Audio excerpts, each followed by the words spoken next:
श्रद्धेय नृत्य गोपाल दास जी महाराज जी सहित उपस्थित सभी श्रद्धेय संतचरण, भारत के आदरणीय और जनप्रिय प्रधानमंत्री जी, उत्तर प्रदेश की माननीय राज्यपाल महोदया, उत्तर प्रदेश के माननीय मुख्यमंत्री जी, सभी नागरिक सज्जन, माता भगिनी, आनंद का क्षण है। बहुत प्रकार से आनंद है। एक संकल्प लिया था और मुझे स्मरण है कि तब के हमारे संघ के सरसंघ चालक बाला साहब देवरस जी ने ये बात हमको कदम आगे बढ़ाने के पहले याद दिलाई थी कि बहुत लग के 20-30 साल काम करना पड़ेगा, तब कभी ये काम होगा। और 20-30 साल हमने किया। 30वें साल के प्रारंभ में हमको संकल्प पूर्ति का आनंद मिल रहा है। प्रयास किए हैं जी जान से, अनेक लोगों ने बलिदान दिए हैं। अरे नहीं यार, वो सूक्ष्म रूप में आज यहां उपस्थित है, प्रत्यक्ष उपस्थित हो नहीं सकते। ऐसे भी है जो है लेकिन यहां आ नहीं सकते। रथ यात्रा का नेतृत्व करने वाले अडवाणी जी आज अपने घर में बैठकर इस कार्यक्रम को देख रहे होंगे। कितने ही लोग हैं कि जो आ भी सकते हैं लेकिन बुलाए नहीं जा सकते, परिस्थिति ऐसी है। लेकिन वो भी अपनी अपनी जगह, पूरे देश में देख रहा हूं आनंद की लहर है। सदियों की आस पूरी होने की आनंद है। लेकिन सबसे बड़ा आनंद है भारत को आत्मनिर्भर बनाने के लिए जिस आत्मविश्वास की आवश्यकता थी और जिस आत्मभान की आवश्यकता थी, उसका सगुण साकार अधिष्ठान बनने का शुभारंभ आज हो रहा है। वो अधिष्ठान है आध्यात्मिक दृष्टि का, सिया राममय सब जगह जानी। सारे जगत में अपने को और अपने में सारे जगत को देखने की भारत की दृष्टि, जिसके कारण उसके प्रत्येक व्यक्ति का व्यवहार आज भी विश्व में सबसे अधिक सज्जनता का व्यवहार होता है और उस देश का सामूहिक व्यवहार सबके साथ वसुधैव कुटुंबकम का होता है।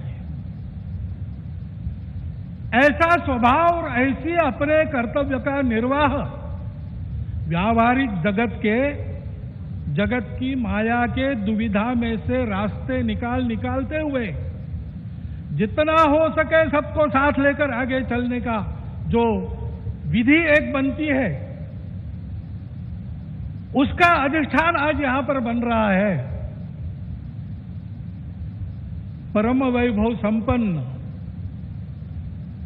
और सबका कल्याण करने वाला भारत, उसके निर्माण का शुभारंभ आज ऐसे निर्माण का व्यवस्थागत नेतृत्व जिनके हाथ से है, उनके हाथ से हो रहा है। ये और एक आनंद है। और इसलिए उन सब का स्मरण होता है। लगता है अशोक जी यहां रहते तो कितना अच्छा होता, महंत परमहंस रामचंद्र दास जी अगर आज हो सकते तो कितना। लेकिन जो इच्छा उसकी है वैसे होता है।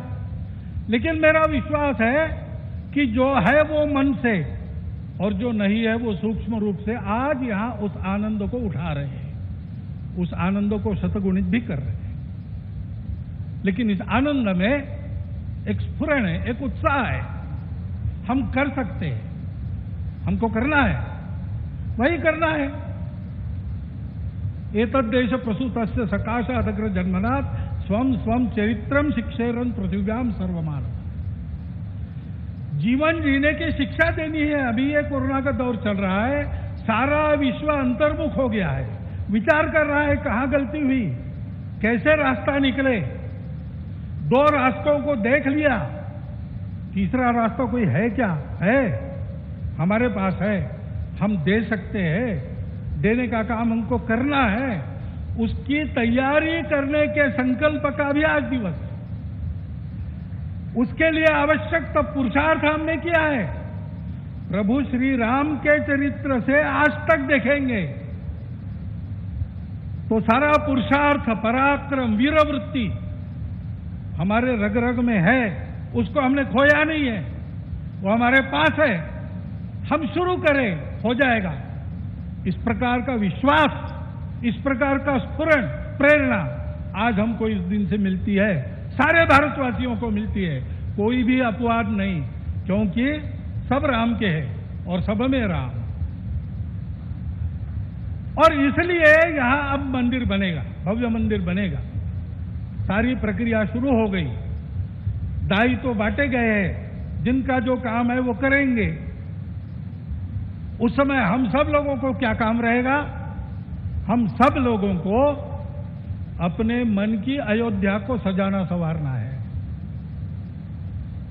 इस भव्य कार्य के लिए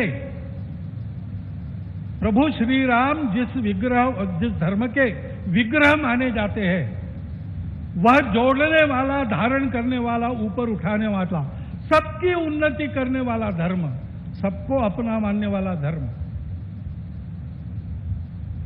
उसके ध्वजा को अपने कंधे पर लेकर संपूर्ण विश्व को सुख शांति देने वाला भारत हम खड़ा कर सके, इसलिए हमको अपने मन की अयोध्या बनाना है। यहां पर जैसे जैसे मंदिर बनेगा वो अयोध्या भी बनती चली जानी चाहिए। और इस मंदिर के पूर्ण होने के पहले हमारा मन मंदिर बनके तैयार रहना चाहिए, इसकी आवश्यकता है। और वो मन मंदिर कैसा रहेगा बताया है। काम कोह मद मान न मोहा, लोभ न क्षोभ न राग न द्रोहा, जिनके कपट दंभ नहीं माया, तिनके हृदय बसहु रघुराया।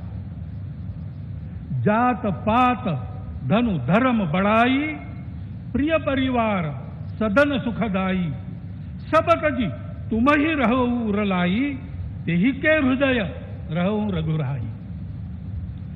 हमारा हृदय भी राम का बसेरा होना चाहिए, इसलिए सभी दोषों से, विकारों से, द्वेषों से, शत्रुता से मुक्त। दुनिया की माया कैसी भी हो, उसने सब प्रकार के व्यवहार करने के लिए समर्थ। और हृदय से सब प्रकार के भेदों को तिलांजलि देकर केवल अपने देशवासी ही क्या, संपूर्ण जगत को अपनाने की क्षमता रखने वाला इस देश का व्यक्ति और इस देश का समाज, ये गढ़ने का काम है। उस गढ़ने के काम का एक सगुण साकार प्रतीक जो सदैव प्रेरणा देता रहेगा, वो यहां खड़ा होने वाला है। भव्य राम मंदिर बनाने का काम भारतवर्ष के लाखों मंदिरों में और एक मंदिर बनाने का काम नहीं है। उन सारे मंदिरों में मूर्तियों का जो आशय है, उस आशय का पुनर्प्रगटीकरण और उसका पुनर्स्थापन करने का शुभारंभ आज यहां बहुत ही समर्थ हाथों से हुआ है।